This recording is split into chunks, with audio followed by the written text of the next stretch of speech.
Hello friends. सबसे पहले मैं आपको एक ही बात बोलूंगा कि इस कंटेंट को पूरा देखना।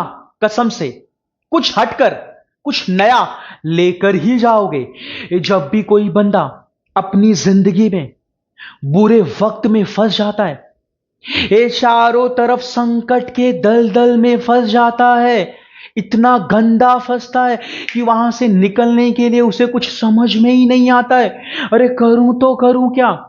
विपरीत परिस्थितियों में फंस जाता है, एडवर्स सिचुएशन में फंस जाता है। चारों तरफ ऑब्स्टिकल्स ही ऑब्स्टिकल्स, ये चारों तरफ संकट ही संकट, प्रॉब्लम ही प्रॉब्लम। अचानक से उसके ऊपर चौतरफा चारों तरफ से संकट ही संकट आ जाता है। फॉर एग्जाम्पल, घर में अगर किसी की डेथ हो गई, फॉर एग्जाम्पल घर में गरीबी है, पैसा नहीं है, अरे समाज पुलिस सब मिलकर के अत्याचार कर रहे हैं उसके ऊपर, यानी पूरी तरह से वो बंदा परेशान है, संकट में फंस चुका है। या फिर रॉन्ग, गलत आरोप, यानी रॉन्ग एलिगेशन, किसी न किसी तरीके से अगर वो बंदा परेशान है, यानी संकट में फंस चुका है, महासंकट में फंस चुका है, विपरीत परिस्थितियों में फंस चुका है, तो ऐसी सिचुएशन में बंदा घबरा जाता है, डर जाता है। अरे वो सोचने लगता है कि भाई मेरे साथ ही ऐसा क्यों हो रहा है, अरे मैं कहीं पापी तो नहीं हूं। भगवान के दर पर सर पटकने लगता है, भगवान से प्रश्न करने लगता है, अरे मैं पापी तो नहीं हूं। खुद की नजर में गिर जाता है, हीन भावना में आ जाता है, खुद को पापी समझने लगता है। और ध्यान देना, गॉड की डिक्शनरी में, ईश्वर की डिक्शनरी में पापी शब्द है ही नहीं। ईश्वर की डिक्शनरी में पापी शब्द है ही नहीं। ये तो इंसान ने बनाई, ईश्वर की डिक्शनरी में पापी शब्द है ही नहीं। तो ध्यान देना, ये जब बंदा ईश्वर के दर पर सर पटकने लगता है, खुद को पापी समझने लगता है, ये खुद को पापी समझने लगता है, ईश्वर के दर पर सर पटकने लगता है, तो भाई नॉर्मल है, समझता हूं।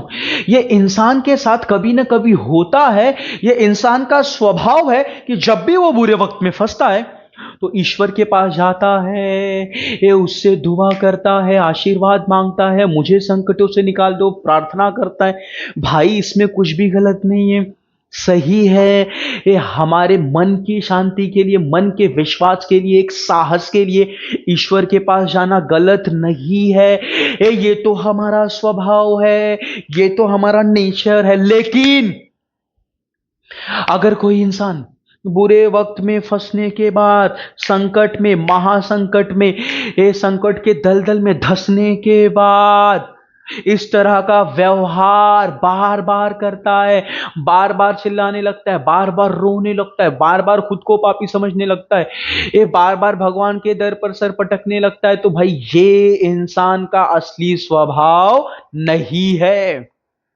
ये इंसान का असली नेचर नहीं है, रियल नेचर नहीं है, ये इंसान का असली स्वभाव नहीं है। तो वो इंसान का असली स्वभाव क्या है? उसके मन के भीतर बैठी हुई दैवी शक्ति, ये दैवी शक्ति यानी डिवाइन पावर, ये दैवी शक्ति, ये डिवाइन पावर ही किसी भी इंसान का स्वभाव है। वो हर इंसान के हृदय के, दिल के, मन के भीतर गहराई में बैठी होती है, ये बसी होती है। इस दैवी शक्ति का, इस डिवाइन पावर का काम ही यही है कि कभी भी कोई बंदा बुरे दलदल में फंस जाए, महासंकट में फंस जाए, रोने लगे, हीन भावना में आ जाए, पूरी तरह से अपनी आशा खो दे, तो उस इंसान को उठाने का काम यही दैवी शक्ति, यही डिवाइन पावर करती है। उसके भीतर से ही उसे उठाती है। तो बात को समझो, जब भी कोई बंदा बुरे दलदल में, महासंकट में फंसता है, तो उसे अपने इसी असली डिवाइन पावर को, दैवी शक्ति को जो उसके हृदय में बसी है, उसे जगाने की जरूरत है। और ये कैसे जागती है? ये जब बंदा धैर्य रखता है, पेशेंस रखता है, लगातार पीड़ाओं को, संकटों को, प्रॉब्लम्स को सहते जाता है, सहते जाता है, सहते जाता है, सहते जाता है, ये तभी जाकर के उसके भीतर की डिवाइन पावर, दैवी शक्ति जागती है और अचानक से उसे उठा देती है। ये आगे बढ़ने के लिए उसे धक्का दे देती है, साहस भर देती है, एनर्जी पावर भर देती है। लेकिन होता क्या है कि भाई बंदे धैर्य नहीं रखते, पेशेंस नहीं रखते, लगातार पीड़ाओं को, संकटों को, कष्टों को, ये इन सब चीजों को सहते नहीं है। ये जितना ज्यादा ये पीड़ाएं, ये संकट, ये दुख, ये हमारे हृदय के ऊपर हल चलाती रहेंगी। यानी दुखों का, संकटों का, पीड़ाओं का हल चलता रहेगा। और जितने पेशेंस के साथ, बहादुरी के साथ, पूरे धैर्य के साथ हम इसे सहते रहेंगे, तो हमारे हृदय के भीतर दैवी शक्तियों की फसल, दैवी शक्ति की फसल उगने लगेगी। ये डिवाइन पावर की फसल उगने लगेगी। फिर ये आगे चलकर जिंदगी में हमें कभी गिरने नहीं देगी, हमें कभी उदास नहीं होने देगी। ये हमारे अंदर 100 गुना शक्ति पैदा कर देगी। तो ध्यान देना, हमारा असली स्वभाव क्या है? डिवाइन पावर, दैवी शक्ति, दैवी शक्ति, दैवी शक्ति। उदास हो जाओगे, उदास हो जाओगे, निराश हो जाओगे, निराश हो जाओगे, पूरी तरह से पीड़ा में आते जाओ, और अचानक से फिर से अंदर से उठ जाओगे कि भाई ना, अरे भाई मैं लड़ूंगा, अरे मैं लड़ूंगा, चाहे कोई भी हो, समाज हो, संसार हो, विश्व हो, कोई भी हो, हर किसी से लड़ूंगा। अरे मैं खड़ा हूं, ये मैं डरूंगा, अरे मैं भागूंगा नहीं। ये कौन है? ये इंसान के भीतर बैठी हुई दैवी शक्ति। इसी दैवी शक्ति को जगाना है। और ये दैवी शक्ति, ये देवी की शक्ति, ये दैवी शक्ति, ये डिवाइन पावर, ये ईश्वर की शक्ति जाग गई, ये तो फिर हम कभी उदास नहीं होंगे, हम कभी निराश नहीं होंगे। समझ में आ रहा है? तो इस दैवी शक्ति को जगाना है। कैसे जागेगी ये दैवी शक्ति? जब हम धैर्य रखेंगे, पेशेंस रखेंगे, हर चीज को सहते जाएंगे, कर्म करते जाएंगे, आगे बढ़ते जाएंगे, धीरे धीरे ये दैवी शक्ति अपने आप जगने लगेगी। तो इस चीज को दिमाग में फिट कर लो कि भाई जब भी हम बहुत बड़ी विपत्ति को, एक किसी विपरीत परिस्थितियों को झेलें, तो डरे नहीं, पीछे हटे नहीं, अपने आप को पापी माने नहीं। ये पूरी तरह से अपनी भावनाओं को, ये जो हमारी भावनाएं हैं, नकारात्मक भावनाएं हैं, नकारात्मक विचार है, ये इसे पूरी तरह से एक्सेप्ट कर लो, पूरी तरह से स्वीकार कर लो कि भाई हाँ मैं पापी हूं, अरे हाँ मैं हूं, पूरी तरह से एक्सेप्ट कर लो।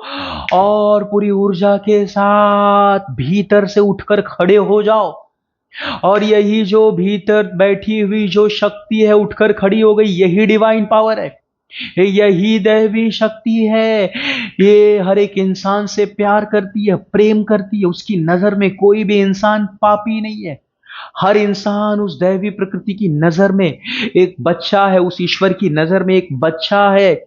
ये जैसे हम किसी बच्चे की गलतियों को माफ कर देते हैं कि भाई बच्चा है, चाहे कितनी भी गलती करता है माफ कर देते कि भाई बच्चा है, ये वैसे ही हम भी सबके सब ईश्वर के बच्चे हैं। तो ध्यान देना, हमें उस ईश्वर की शक्ति को उठाना है। अरे हम भी उस ईश्वर के बच्चे हैं, कितने भी बड़े पापी हों भाई वो हमेशा हमें माफ कर देता है। बस हमें अपनी गलतियों को सुधार कर आगे बढ़ना है, हर बार कुछ नया करना, अपने आप में सुधार लाना है, हीन भावना में नहीं आना है। और एक बार इस तरह से हम बार बार भीतर से उठकर खड़े हो जाएंगे, भीतर से उठकर खड़े हो जाएंगे, पूरी ऊर्जा के साथ खड़े रहेंगे, हर चीज का सामना करेंगे।